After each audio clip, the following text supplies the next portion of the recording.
Hey guys, today we're going to be watching a video called Teleporter Etiquette. This is another video by Uncle Dane. As some of you may know, I haven't played Engineer just yet, but I'm going to very soon. And we just finished up watching the Engineer 101 series by Uncle Dane, and it was amazing, man. It was really, really good videos. They were funny, but yet super informational on what it's like to play as Engineer and things you need to look out for. So I cannot wait to watch today's video. I'm sure this one is going to be just as awesome as all the other videos we've watched from Uncle Dane, and I cannot wait to jump into it. So thank you so much to everybody who's been liking and commenting on these recent videos. You guys are amazing, man. I really, really appreciate the support. And with that being said, if this is your first time coming by the channel, do not forget to hit that sub button, please, and thank you. And let's go ahead and jump into it.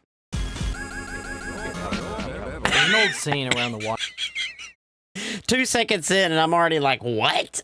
And I was definitely expecting the old intro there. Cooler over at Engineer main headquarters. Sentries get kills, dispensers save lives, and teleporters win games. As Engineer, building and maintaining a teleporter is easy, as long as you're proactive about moving it up when you get forward spawns. I'm not gonna lie, that is not the like motto I was thinking it was gonna be at all. Like, don't get me wrong, teleporters are important, but yeah, definitely didn't think that was going to be the motto there. And as long as you point it in the direction that your team is supposed to be walking, your teleporter game is actually going to be pretty on point. Side note, on point is an expression. You can't actually build your teleporter on a control point. But when it comes to using a teleporter, you have to understand what can be considered the unspoken rules of teleporter etiquette. Simply put, this video will be a guide on how to be polite, be efficient, and not be a Okay, look at that.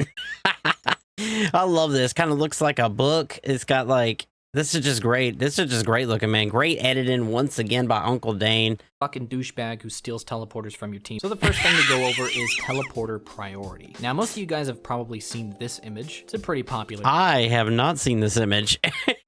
I have not seen this image. No. Teleporter use priority list. Engineer. 2 is heavy medic and soldier. 3 is spy, pyro, and demo man, and then 4 is sniper. And for some reason, scout is just excluded from it. They're like, nah, he's not even on the list.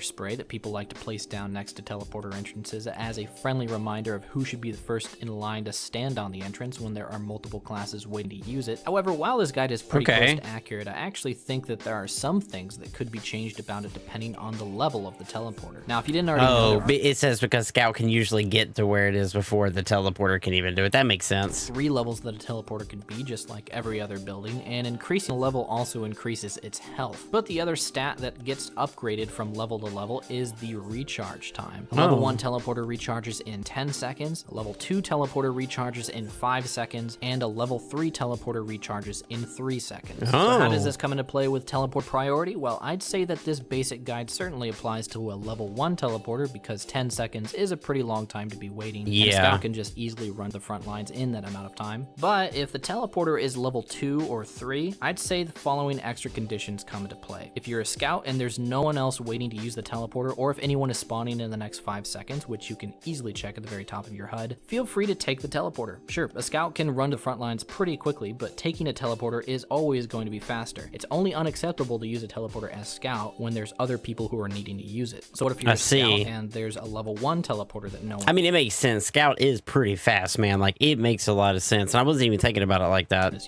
Well, the obvious answer is don't use it, because unless no one on your team is currently dead, someone is probably going to be spawning in the next 10 seconds. But if you see a level 1 teleporter just sitting there outside of spawn, no matter what class you're playing as, the true answer is temporarily just switch to engineer and upgrade it. This simple thing literally takes no more than 15 seconds to do, and not only will you be more likely to use it the next time you spawn because it's now level 3, your team and your engineer will thank you for it. And don't forget to say thanks in chat. NG's politeness and teamwork go a long way. Always reciprocate helpful gestures when you see them. The second thing to talk about regarding teleporters is how to actually use them. I mean, it sounds silly enough to say, because I thought maybe the concept of standing on a glowing circle would be pretty straightforward, but of course, there are a lot of people out there who just don't understand how complicated that can be sometimes. Notice that there are multiple people standing on this level 3 teleporter, and yet none of them... What is on Spy's head right now? ...are actually going I'm assuming maybe it's like an unusual or something. It just looks like a big like thing of smoke or something around his head. Through it. Well, that's because the teleporter is pretty finicky and often refuses to let you use it while you're moving. These gentlemen in particular are not only being assholes because they're obviously trying to shove each other off the teleporter, but as a result, they're just wasting everybody's time. The teleporter will often not do anything if there are multiple people standing on it at the same time because of how player collision works by default. So, you know, instead of everyone clamoring over the teleporter for 10 seconds, causing the thing to simply refuse to take anyone through it to the exit, how about we all just do the civilized thing here and fucking get in line, you butthole. Queuing for the teleporter is Oh my god, dude. not only what people who aren't Neanderthals do because it's polite, it's way more efficient, it's way more reliable, it's way faster. Every time I see people do this, it's upsetting because... Okay, yeah, there's something around spy. I don't know if it's an unusual or something. I'm not sure. Let me know in the comments down below. And I love Demo Man's hat. Every one of these people could have already gone through this teleporter if they just got in a single file line in front of the entrance and stepped on the glowing circle one at a time. Don't do this. It's stupid. And the last thing to talk about, as engineer, please don't put a teleporter near a dispenser if you can avoid it. If a spy uses the teleporter and someone is standing on the exit, that person will get telefragged, which basically means they'll die in one of the top 5. Oh yeah, I remember we learned about the telefrag thing where you just like instantly die from just being there when someone else is teleporting. I still haven't seen it yet, but that is just a crazy thing. Most embarrassing ways in TF2, and they'll totally have full right to blame you since they were only trying to use a dispenser. So just spread that stuff out. Disclaimer, standing on a teleporter exit in general is pretty risky, but as far as taking risks go, standing on a teleporter exit with your back against the wall is statistically less risky than standing next to a teleporter exit with your back exposed. It's a lot more likely that a spy will try and backstab you while you upgrade your teleporter exit than it is that a spy will randomly decide to use your teleporter entrance. Might as well protect your back at all times instead of being paranoid that a spy will come through your teleporter in the short amount of time that you happen to be standing on it. However, if a spy is sapping the entrance, don't stand on the exit as you unsap it, because you could get telefragged pretty easily doing that. Stand next to it while you remove the sapper and be prepared to shoot whoever comes through it next in the face. This has been a video about teleporter etiquette. Next up, we have Dapper Dog's classic #1 hit, Frontier Justice. Take it away, Dapper Dog.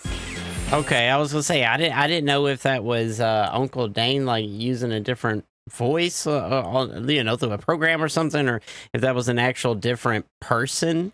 Because I know it seems like he is, obviously heavily involved with the TF2 community. He has had a couple other people on from what I've seen. Oh, that was it. Okay, yeah. Okay, that was awesome. Yeah, that was a little bit on the shorter side. It was just a few minutes long.